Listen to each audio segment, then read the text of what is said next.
Assalamualaikum warahmatullahi wabarakatuh. Innal hamdalillah nahmaduhu wa nasta'inuhu wa nastaghfiruh wa na'udzu billahi min sururi anfusina wa min sayyiati a'malina.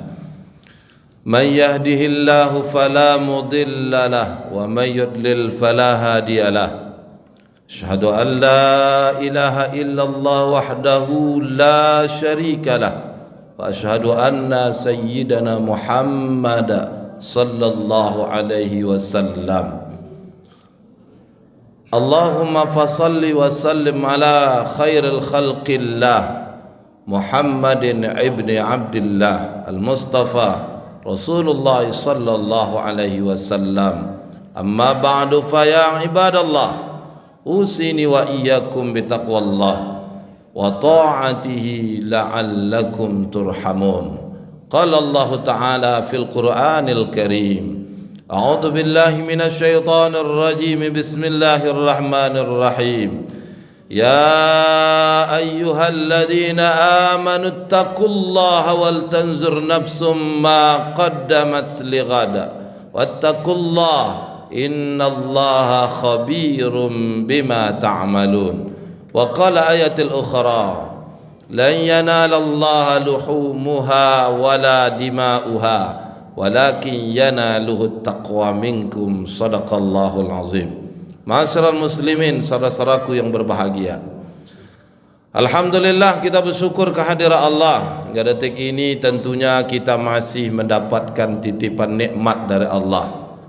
Di antara nikmat yang Allah titipkan kepada kita yakni nikmat umur, nikmat yang hingga detik ini kita bisa melaksanakan berbagai aktivitas, berbagai perbuatan, termasuk kita siang ini mendirikan salat fardu Jumat berjamaah. Kita berharap semua yang kita lakukan dicatat oleh Allah sebagai bagian dari amal saleh. Kita berharap ini semua menjadi hujah kelak.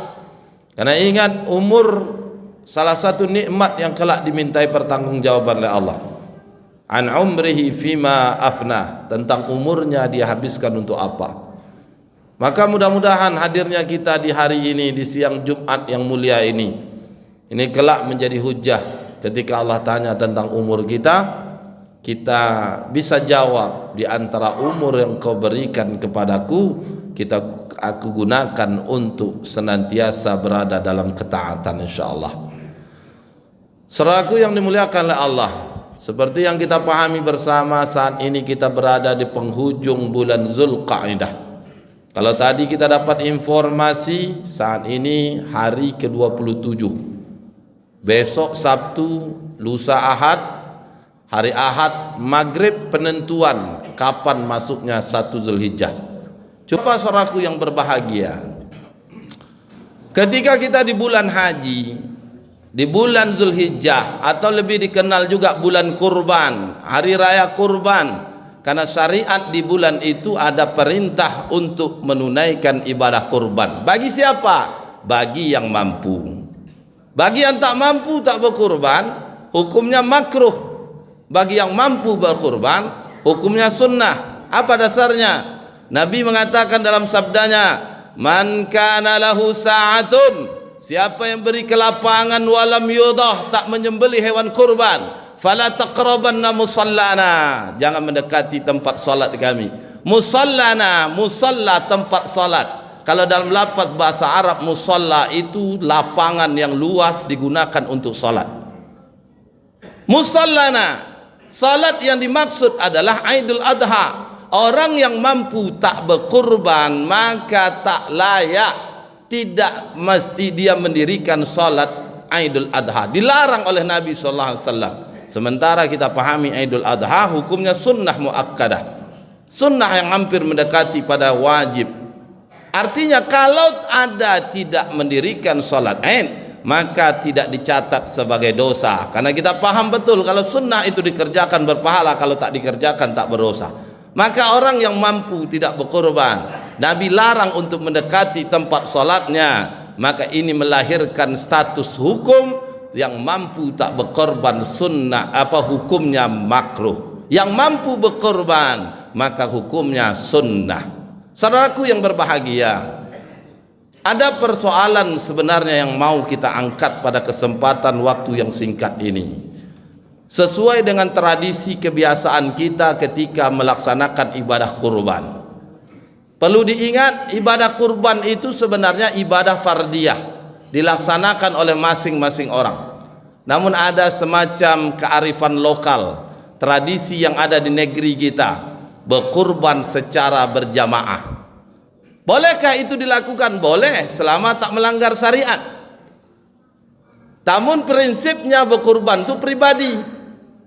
Yang bersangkutan mengukur dirinya, kalau dia mampu layaknya orang bersedekah, dia punya mampu memenuhi kebutuhan pokok dan kebutuhan pelengkap, dia punya uang untuk membeli hewan kurban, maka dia berkurban karena dia dikategorikan mampu. Nah, prinsipnya begitu. Pergi ke tempat orang jual hewan kurban, dipilih hewan yang memenuhi syarat. Kalau sudah terpenuhi syarat, nah dia beli. Namun dia bisa potong, boleh dia potong sendiri. Disunnahkan menyembelih sendiri. Namun kalau tak mampu, boleh menyembelihnya diwakilkan kepada yang lain. Apa dasarnya? Ketika Sayyidah Aisyah radhiyallahu anha, Sayyidah Fatimah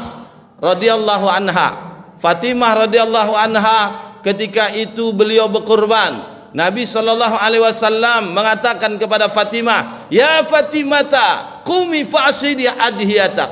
Wahai Fatimah, qumi, berdiri, fa'ashidi adhiyatak, saksikan hewan kurbanmu. Artinya apa? Fatimah tak menyembelih hewan kurbannya, sehingga diwakilkan pun boleh.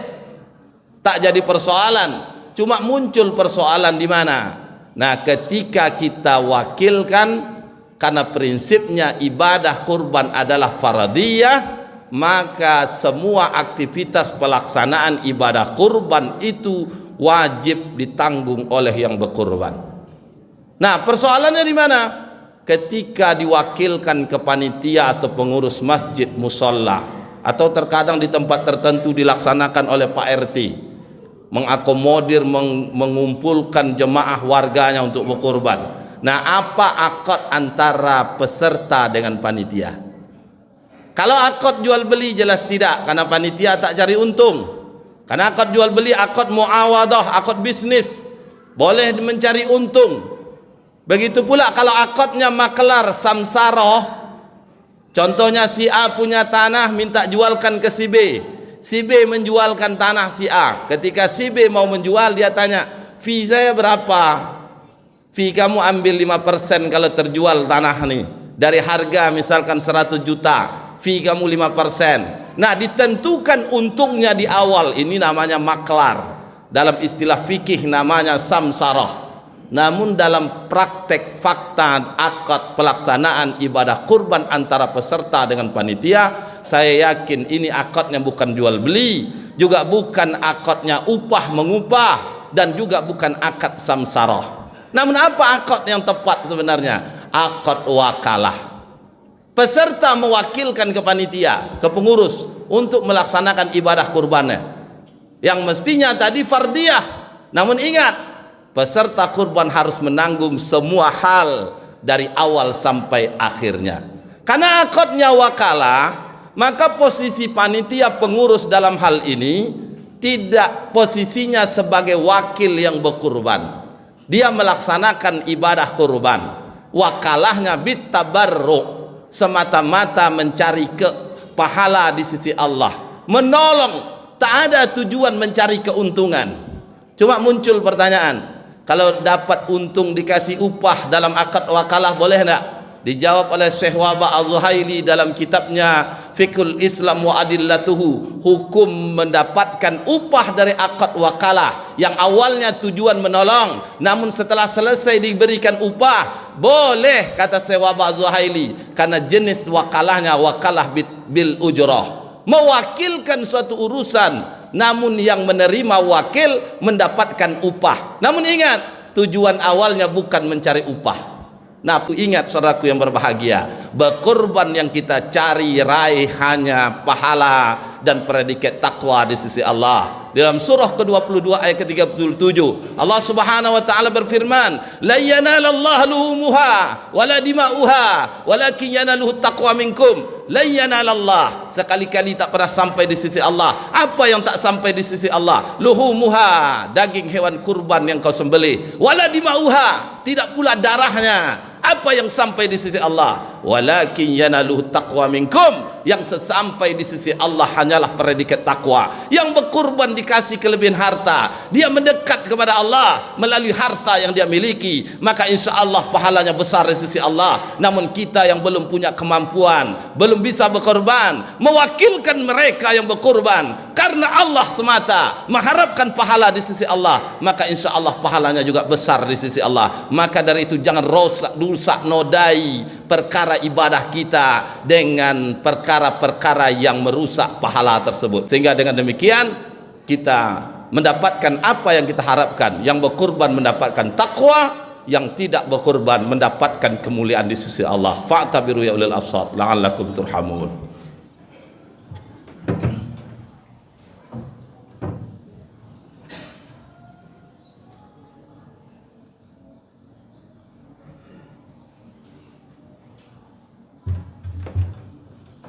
Alhamdulillahillazi amarna bittaqwa wa ja'ala az-zulumati ila an-nur. Asyhadu an la ilaha illallah wa asyhadu anna Muhammadar Rasulullah. Allahumma salli ala sayyidina Muhammad wa ala ali sayyidina Muhammad. Amma ba'du, fa ya ibadallah, usini wa iyyakum bittaqwallah wa ta'atihi la'allakum turhamun. Qala Allah ta'ala fil Qur'anil Karim, a'udzu billahi minasyaitonir rajim. Bismillahirrahmanirrahim. Ya ayyuhalladzina amanu taqullaha haqqa tuqatih wa la tamutunna illa wa antum muslimun. Wa qala ayatil ukhra, innallaha malaikatahu yusalluna 'alan nabiy ya ayyuhalladzina amanu sallu 'alaihi wa sallimu taslima. Allahumma salli 'ala sayyidina Muhammad wa 'ala ali sayyidina Muhammad kama shallaita 'ala sayyidina Ibrahim wa 'ala ali sayyidina Ibrahim wa barik 'ala sayyidina Muhammad wa 'ala ali sayyidina Muhammad kama barakta 'ala sayyidina Ibrahim wa 'ala ali sayyidina Ibrahim fil 'alamin innaka Hamidum Majid. Allahumma ighfir lil muslimina wal muslimat wal mu'minina wal mu'minat al ahya'i minhum wal amwat bi rahmatika ya arhamar rahimin. Allahumma ighfir lana dhunubana wa liwalidina warhamhum kama rabbawna shighara. Allahumma arinal haqqa haqqa warzuqna ittiba'a wa arinal batila batilan warzuqna ijtinaba. Allahumma arzuqna taubatan nasuha qabla al-maut. Allahumma anta rabbuna farzuqna al-istiqamah. Rabbana atina fid dunya hasanah wa fil akhirati hasanah wa qina adzaban nar. Alhamdulillahi rabbil alamin. Ibadallah, innallaha ya'muru bil 'adli wal ihsan wa ita'i dzil qurba wa yanha 'anil fahsya'i wal munkari wal baghi ya'izukum la'allakum tadhakkarun wa la dzikrullahi akbar. Aqimus shalah.